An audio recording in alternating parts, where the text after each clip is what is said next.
Good morning to the kids, to the students. Today I am going to deal with the social studies of class 10th. I will cover two topics. In social studies, there are four branches. One is history, second is geography, third is economics, and fourth is politics. In history, one topic I will discuss today, that is about the national freedom movement. Second, we have to study the geography. Geography means a study of the earth and whatever environment has been spread in and out of the earth.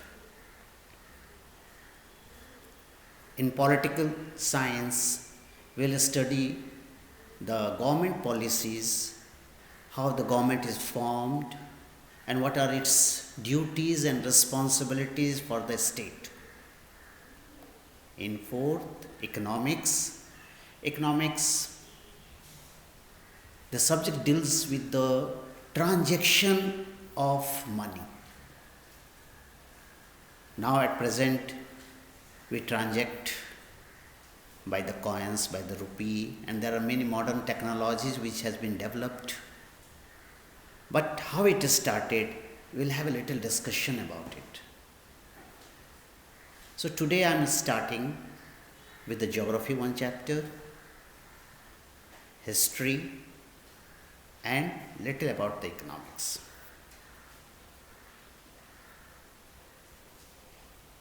First, I will go with the geography.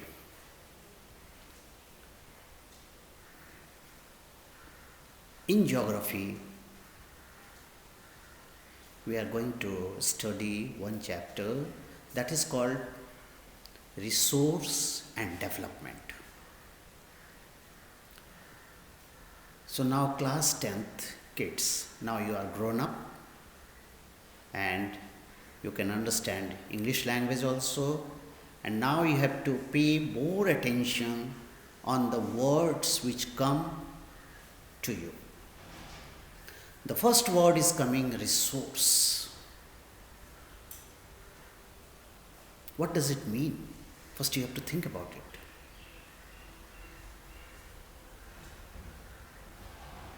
Resource, you first look in your environment. What are you seeing? We see earth, we see house, we see factories, we see car, we see father, mother, brother, sister, laborer, water, sky, wind, fire, trees, mountains, plants, people working here and there, roads, electricity, everything. So whatever you see in your environment, up till the sky, and if we develop a system to use it, all the things are called resource, whatever.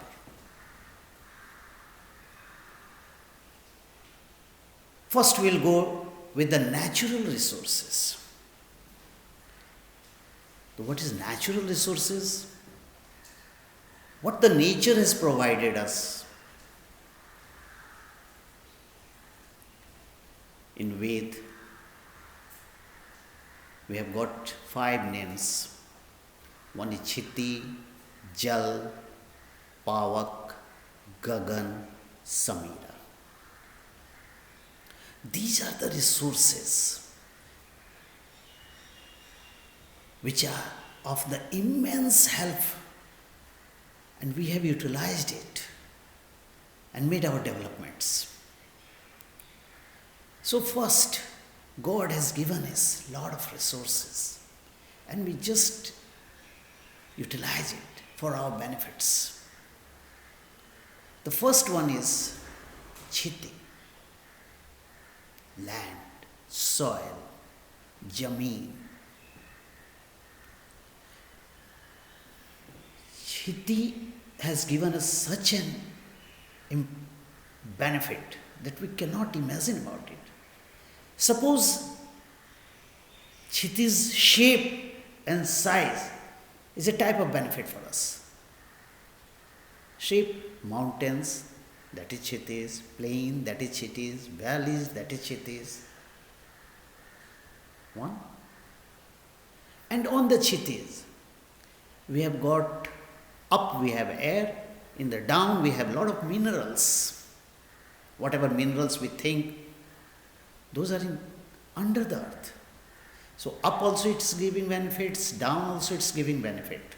And it is up to us how we utilize our resource, land resource. Now comes water. Water, it is also of tremendous use for us. Without water we cannot survive. Then we have power, fire.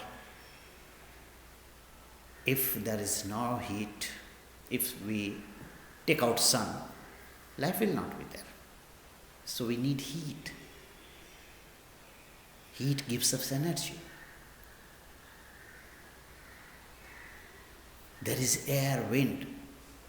We call it pran vayu. It's our life. If there is no air, we will collapse. So these 5 elements which the nature gives, without any of these 5, we cannot live. Our body also contains these 5 elements. And they have their own purpose, own function to keep us alive. These are the natural resources. And we utilize it. Now you have to write the words resource, then natural resource, all the names of these 5. And you have to deal with it. Suppose I talked about land, then you have to find out what are the minerals which you find in land, under the land, above the land. And you have to write it. And if you have any problem, you can talk to us. We'll try to solve it. Suppose I'm saying there are 2 types of resource. One is available in plenty, in abundance. Suppose we have solar light from sun, energy from sun. We are taking it as a resource. God has given abundance energy to sun. It can give us help to million of years. So there is no problem. Water also tremendous. Land also tremendous. But we are using it at very high speed. Suppose we are doing the plantations. We have disturbed the soil too much. Suppose we are making bricks. We disturb the soil. There is soil erosion. We are disturbing it. Suppose water, there is water. We have disturbed its cycle. I will talk about cycle later. So we are using it tremendously. But these resources, God has made a system. It is available in abundance. So we call it, there is one name given to it, renewable resource. which can be made new through cycle, and we can get it. But there are some resources which we cannot make quickly. It takes millions of years to be created, that resource. And I am talking about the energy resource, that is petroleum, diesel, coal. It takes very long periods. These are called non-renewable resource. And if we use as we are using it in modern days without any sense. So a calculation scientists have made that oil, petroleum will be finished within 50 to 60 years if we do not decrease the pace of our use. And next thing, with the use of these petroleums and the use of the industries and automobiles, we are filling our atmosphere with lot of gases which are harmful to us.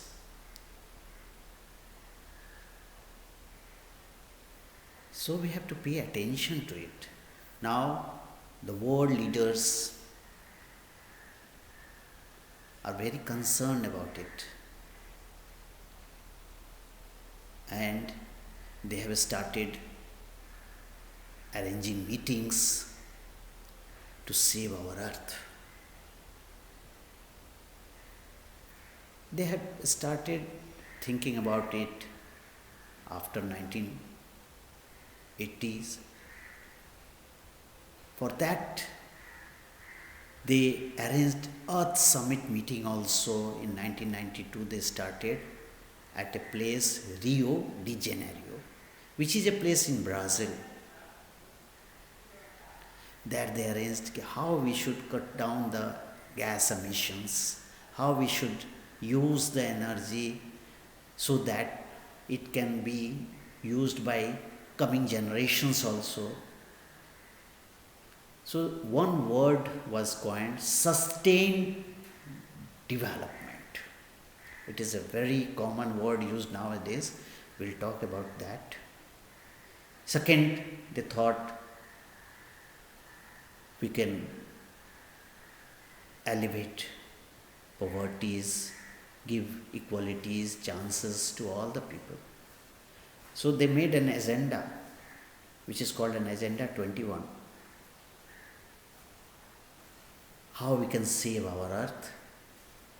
And gradually meetings are going on, and our top leaders are always concerned with it, how to save our earth. So that is another subject, but as natural resource topic is going on, so you can add in your answer this also. And people are concerned about the non-renewable resources. As I talk, those are the energy resources. We have to always be conscious, aware about this word sustained development, so we can use consciously. So these 3-4 words the student must note. One is resource, then natural resource, then renewable resource and non-renewable resource. These words you must write, and you must explain what this is. The last word which I use, sustained development. You have to use it in your talk, in your writings. So this word must always haunt in your mind, that we have to also keep in mind sustained development. So today I have started with the resource, and only I have gone with the resource, natural resource, and how the sustained development is working. In the next meeting, we'll go with this chapter further. So this is about the geography, and obviously you all don't have the books, so whatever I say, try to write the words, and if somebody have problems, you discuss with me. And when the school will reopen, we'll discuss. And anybody in the world who wants to connect to us regarding the studies, they can connect, they can link with us at the Creation Gurukool. One. Second, as I told, I'll talk about history also today. History is a very large subject in which we have to study the events which took place. In class 10, there are some events which we have to study in our syllabus, but we will not only focus on our syllabus, because I am going for the students throughout India, throughout the world. Suppose in our syllabus we have to study from the period 1917 to 1940. And only one great leader's activities we have to discuss, and of course you have understood which leader I am going to talk. One of the greatest personality which the world has produced, yes, Mahatma Gandhi. So I will talk about his activities after 1917 to 1940s. But that is not enough. We have to understand what was the position of India before 1917 and what is the position of India after 1947. Then only we can get an overview of our country. But we will be confined to our course syllabus. So we have to talk about the Mahatma Gandhi. What were the developments he made regarding the term came National Freedom Movement. National Freedom Movement. First we'll talk about the nationalism. This term nationalism evolved during the French Revolution period. Because before that, the society was agrarian society. There were feudal systems. Agrarian and feudal system, it was the development before 1700. Some people dominated in everything.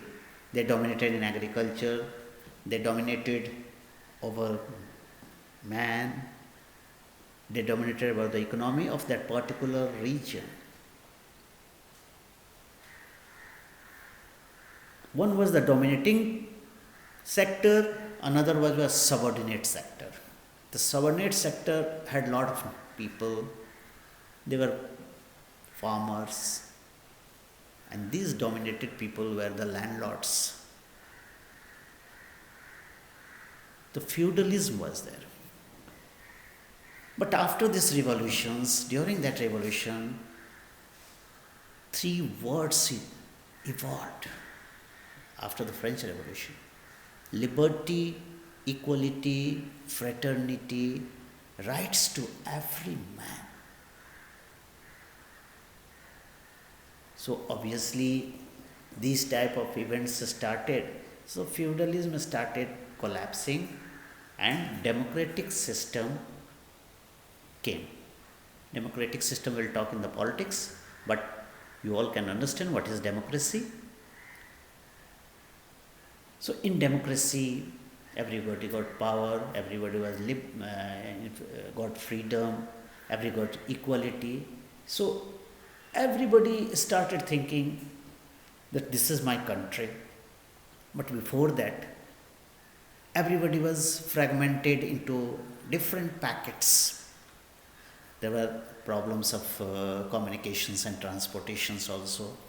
But some people were very, very energetic, who started moving, but they thought how we can arrange the people on one platform. So they started a word nationalism. They collected the people, they said, we are one. We have one flag, we have one song. And these type of feelings, they started making a lot of symbols that all the people unite of that area, of that particular territory, a particular land, and they have the feeling that we are one. We have the same rights. We are equal people.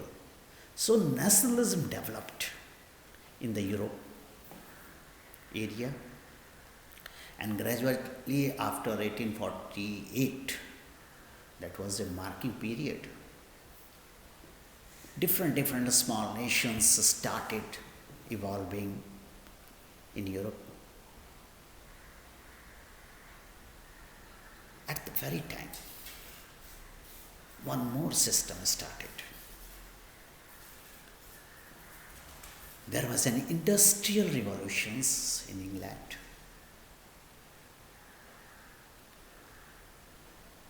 Now industry was built. It needed raw materials. It needed market to sell its goods. But England did not have a lot of raw materials. It did not have iron, raw iron. It did not have cotton, yarn to make the textile industry run. Now, the industry was standing there. So, they were also people, energetic people. They started moving away from Europe and they came to Asia, they moved to the Latin Americas. Wherever they got raw materials for that industry, they started taking away. Suppose they came to India, they saw, oh, there are a lot of raw materials here. So, first they came as a businessman, and we were fragmented states, small state. What is a nation we did not know. Small state, very small state. And everybody was jealous of one another, so there was no feelings of unity. They came, they thought, oh, we can enter this market. First they started as a business, then they took the political, administrative control, and then they started sending all the economy, all the raw materials to England. And they not only established in India, they spread themselves throughout the Asia, towards Latin America. Seeing their developments, France also started doing the same thing. Spain also started, Portugal started, they all started going to Africa, Latin America, India. They started taking the position of some areas. They became the boss of that area. And now these small packets which solved their economic purpose was called colony. And then a word came, colonialism. It is a very important word. So you just understand what is colonialism. The developed country, or you can call the dominating country, who were the European countries, we can tell, who went to other areas, got the command and started churning all the facilities from that to their native country, and they started calling it colonial countries. So India also became a colonial country. Whatever we had, our agriculture, prior to the colonial rule, we were very self-dependent regarding agriculture, regarding textile, regarding this gems and different stones, ornaments were made. But they came and they started crushing our culture first. All the farmers were compelled to leave the agriculture, and they thought that this area, this must be planted. Suppose we were planting wheat, they came, no, you will plant cotton, you will plant indigos, because they had become the political power. So the farmers have to left their job. There were a lot of artisan poultries. They all were pushed away from their jobs, and now they became laborer. They forgot their jobs. So now they had the full command of whole India. Our education system, which was the Gurukool style, the students had to go to the Gurukool to learn. The king could not bring the Gurukool to their houses. Even Rama, even Krishna, and all the kings, sons had to go to the Gurukool. There they were taught everything, how to live in the society that were damaged, and now they started education which we call Macaulay system. We'll have discussions about Macaulay system later. They only wanted to produce a disciplined, middle class, clerical people who will obey them. You can call them yes sir mentality. They cannot question. This type of education started. But somehow, by the grace of God, some people got good education from Western countries also. They tried to make some changes regarding our social consciousness. But it was a very slow process. We will be confined with 1917. So I'll talk now about only Mahatma Gandhi. But you must have the background, what was the status of India before 1917. Then only you can understand it. Gandhiji also studied. He went to serve in South Africa. There he saw there was a racial discrimination, Jat Paat, Gora Kala. Now a little consciousness developed in me that maybe this might be position of my country also. Gradually it started development that my country is also suffering. One day, that was the turning point when he was thrown out of the first class compartment by an Englishman. And he sat on the platform whole night, and he made up his mind that I'll come to India because my country is also facing the same problem. He returned back. He joined one party, Congress party, and he started his own style to get the freedom. He had a totally different style. He believed on truth, non-violence. This was his weapon.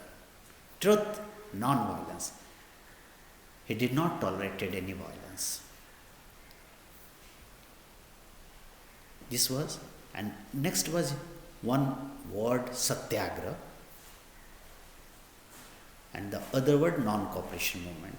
These were his early weapons. When he came to India, he attended a lot of Congress meetings. One man from Champaran, we must be very thankful to that man who brought Gandhi here. His name was Raj Kumar Shukla. He was also the member of Congress party. He went because he had seen the problems of Champaran. The Britishers dominated and forced everybody to produce indigo. Whether you want or don't want, you have to produce indigo. One problem. And they charge a lot of revenues, land revenues, taxations. So people here were so afraid that whatever the English said, they were compelled to do with empty stomach. They did not have any voice. They could not do anything. He went there and he persuaded Mahatma Gandhi to come here in Motihari, in Champaran. Ultimately, Gandhiji came here and he saw the plight. And he saw that people here are very, very afraid. So first thing he tried to get them rid of this fear. But people were not in a position to do that. So he took help from lawyers and every people, and he came to Motihari. He started his movements, and gradually the English were compelled and people got their little shares. Now people thought that Mahatma has come. He can get our freedom. And one more thing Gandhiji thought, that we cannot talk about nationalism now. So he developed a very good ideas that wherever he went, the small problems of the idea, he attached with national feelings. Oh, if we develop nationalism, we can get rid of this. So now he started the working. And he found out that, oh, we are getting advantage and we are getting the goal by the method, truth, non-violence, non-cooperation. Then again he moved to Kheda, he moved to Ahmedabad, he moved to UP and tried to solve the peasants' problem, the farmers' problem and the worker problems. This was his starting phase. Now he got support of some people. One movement he started. In the meantime, feelings in the Muslim community started. They were thinking that Khalifa of Turkey was damaged by the English. So they started Khilafat movement. In India, there were two brothers, Ali brothers, who started. Gandhiji thought that if we take the help of these community in national freedom, then our national freedom movement will get a broad base. He talked to them, okay, my party will also support you in your Khilafat movement. They accepted. Now he got the support of one community. Now his base started growing.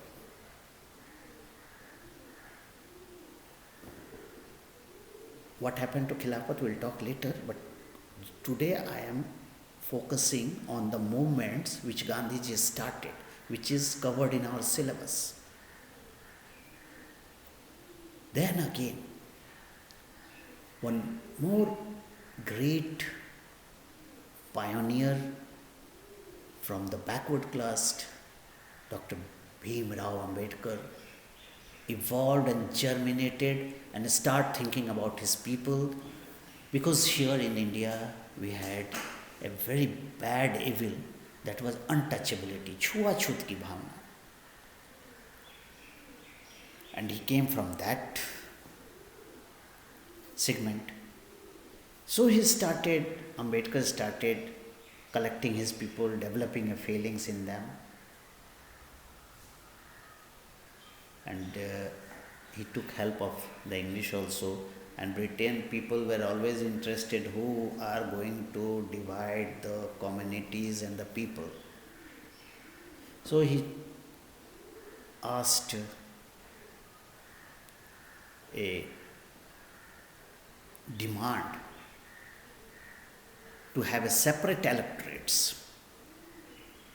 Separate electorates, you just understand. Suppose there is one constituency and we have to elect MLA. He demanded that candidate must be from the lower caste and the voter also must be of lower caste. No forward class will vote it. This was not accepted by the great leaders, especially Mahatma Gandhi.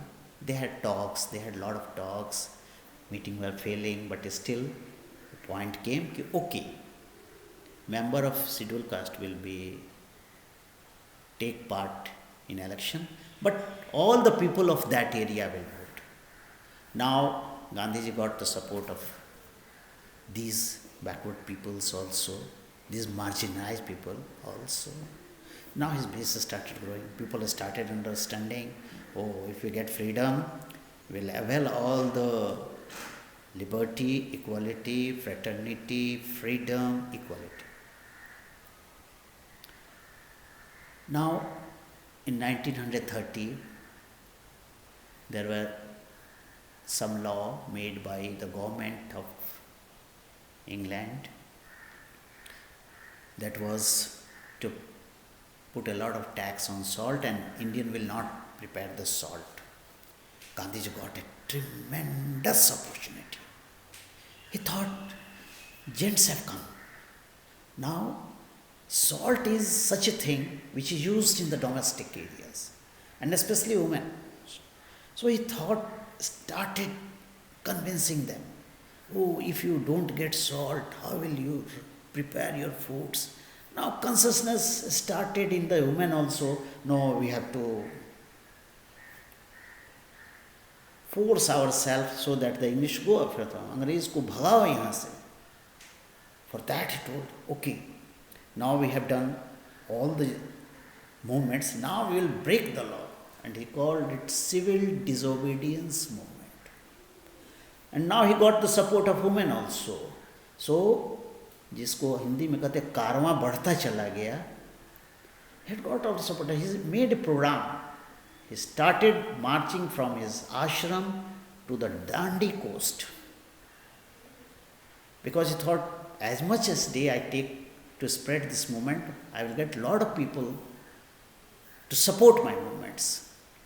He went there, he broke the law, he took out the salt water. This was a token, this was a symbol that this is my country and I have to make the British quit from India.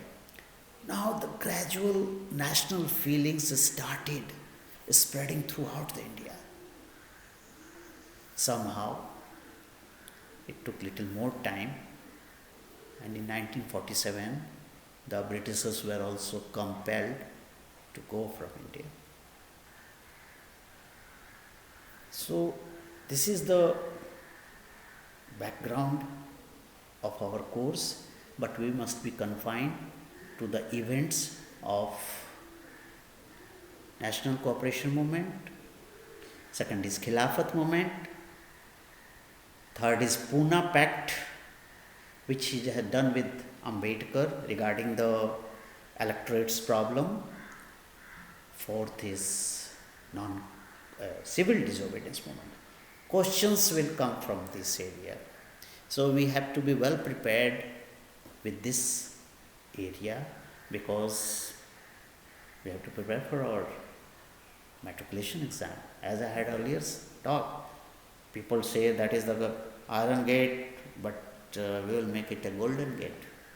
So concept-wise, a student must be clear. So next, you will have to write on this. Any student, you have to write on these four movements. And what was the application done, and what was its repercussions, what was the result of these movements. You can give your view also, you have to study about that. So at present you don't have the book, I know it. But whatever I said, you just try to write it. So where I am focusing from 1917 to 1914, what are the main movements? Again I am saying, Gandhi's is truth, non-violence, satyagraha, non-cooperation movement. You have to write this. Again next, Khilafat movement. Next, Pune Pact. Next, civil disobedience movements. You have to focus on all these points and make your notes. We will be always ready to assist you to any kid living on this planet regarding the 10th class courses. So today we have had, one was the geography portion and second is the history portion.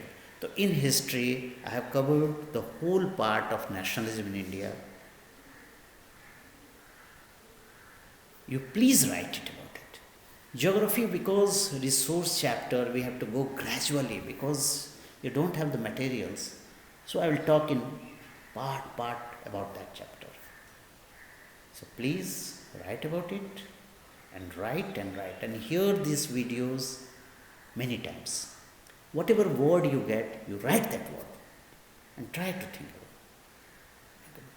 So again we'll meet and we'll talk about the different topics. Our next topic will be of the geography, resource and development will continue, and we will go in economics. Economics will understand its basic words. Today I am giving some words from economics which you try to find out. One is sector, primary sector, secondary sector, tertiary sector. One is barter system, you write it. If you get help from anybody, you try to. And one is how the bank came in existence. Bank, you just see there are many banks. These are the three topics we will discuss in economics. One is sector, one is barter system, and one is bank in that portion. History will do later. We will advance with the geography portion, that is natural resources and what other type of resources we have classified, that we will discuss. And daily we will have discussions on the sustained developments which is going on. Okay? Thank you. Hello everyone, I hope that you all are doing fine. We at Christian Gurukool will definitely assist you in your studies in this period of lockdown. So I assume that you have watched this video and now you have the overview of this topic. So you can rewatch this video as many times as you can, but don't watch it passively.